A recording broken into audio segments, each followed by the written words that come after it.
you noticed how consumers expect everything to be customized now? They want things personalized. They want things tailored. It sounds really great for marketing. It's terrible for margin. Right. Right? So this episode is sponsored by Performance Margin Software, and that is really what we talk about with small business owners is how to increase their profit margin, not necessarily by applying more energy, but by being more organized about it and providing some clarity and visibility into their real numbers. So competition is fierce right now. Fierce. Owners feel a lot of pressure to say yes to everything. So what happens when businesses chase that customization without pricing for that complexity? Oh my gosh, so it's like the huge potential for profit leaks. If you aren't knowing your numbers going into this rat race, you're going to suffer exponentially. Custom work introduces things like scope creep, right? Your scope sort of expands. The client says, oh, by the way, can you do this? Oh, by the way, can you do that? Change order delays. Those change orders cause delays in your timeline, which is costly for you. Makes all of the costs go up. Labor overruns. When those things happen, materials variances, estimating inaccuracies from your estimating team. So most companies do not adjust their margin targets to compensate for those things. Right. Right? Maybe there was somebody that they hired that ended up being more of a drag than they were a relief. Anybody can look great in 30 minutes in an interview, right? They're putting their best foot forward. You're seeing the best version of them. And then later you find out who they really are. So when we measure custom work inside the profit zone, we see an average margin compression of anywhere from 5 to 12 points. Right. Compared to the standardized work that clients are doing. So 5 points on $4 million is a $200,000 compression. That's a big number.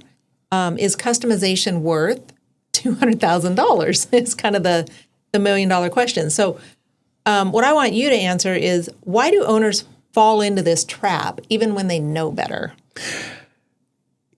Yeah, I think there's a lot of different attractions to that work.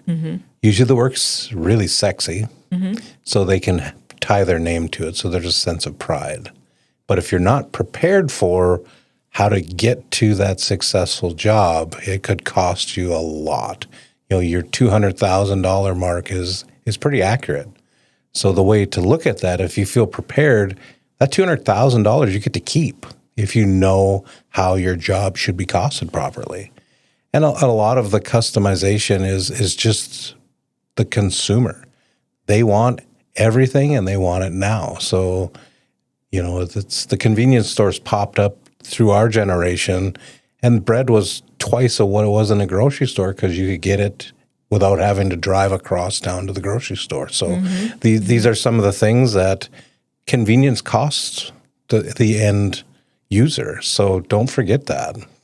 There's psychology behind it too. You mentioned maybe it's a big sexy project that the owner wants their name attached to and they want bragging rights around. That's fine. Just go into it with clarity. Go into it knowing that it's not going to be that it might end up being a loss leader for your company that folds into your long-term strategy of attracting more of that type of client. Like you need to prove to future clients that you can do that type of work, that you're good at it. And so you need an example in your portfolio to be able to showcase. And so that's fine. Just go into it with clarity. But there's other things that play into this where a business owner might fall into this trap. They might be afraid of losing a sale, or they might be afraid of losing a client. They might have emotional attachment to something. Maybe it's aligned with a cause that they feel strongly about, or maybe it's something in their community that they really want to do. Those things are noble, but they're not good for your margin. No, they're not. And all of this adds up, and it goes back to costing your jobs in the right work types and what those margins look like. Yeah, And you, maybe the business owner consciously makes a decision to say, hey, I'm going to have one work type that is almost pro bono, just almost charitable donation, because I have a deeply held value around that. Maybe there are some legacy relationships, like there's, I don't know, they're deeply involved with their local Rotary or something like that, where they're doing lots of charitable type of initiatives that they want to be involved in, and that's fine. But let's just do it with clarity. Right. There also might be some competitive bidding pressure. Most people pay attention to what their competitors are doing, and they're trying to keep pace. Keep in mind that your competitors have got eyes on you too. Right. But again, we've said this multiple times. A competitor's pricing should not be exactly the same as yours. No. If you're looking at what their pricing is and you're just trying to undercut them a little bit, that is not the right pricing strategy. They might be paying their employees less than what you pay yours. Right. And so they can afford to go low. They might have a specialized vendor relationship that is very low cost for them, that can make them go lower than what you can go. So these are all things that that you have to keep in mind. I just really want to emphasize that business owners need the clarity going into it so that you make those decisions. They're educated, informed decisions. You might still make that decision for your business to take on a project that is low margin, and that's up to you as the owner. But just do it armed with the right knowledge and control the chaos. Otherwise, that chaos will control you. Absolutely.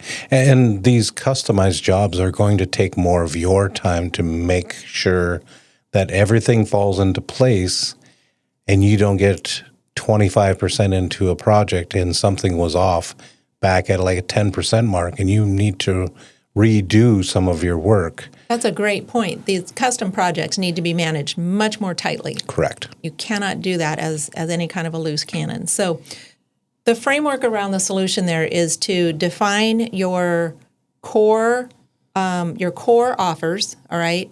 What you're going to be good at, really what your core offers are, those standardized pricing tiers, all right? And then track those custom jobs separately. They are completely different and they deserve a whole separate treatment. And then enforce your minimum margin threshold. You might have a different margin for custom work versus your standardized offers. But if that custom job cannot clear the floor that you've set, then you don't take it. Well, that is margin discipline. All this falls into the performance margin zone. How we walk our clients through each piece of their business, it all goes back to knowing your overhead. What can I afford? How does this fit into covering my costs?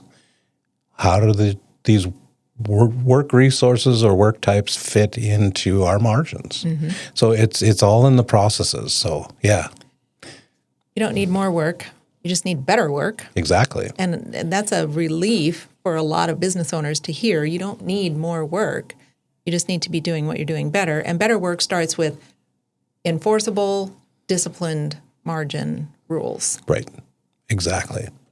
So again, all this comes down to we're picking up the phone, going to our website, totalprofitmanagement.com, and book a free consultation. We're happy to have a conversation and see what's making your pain.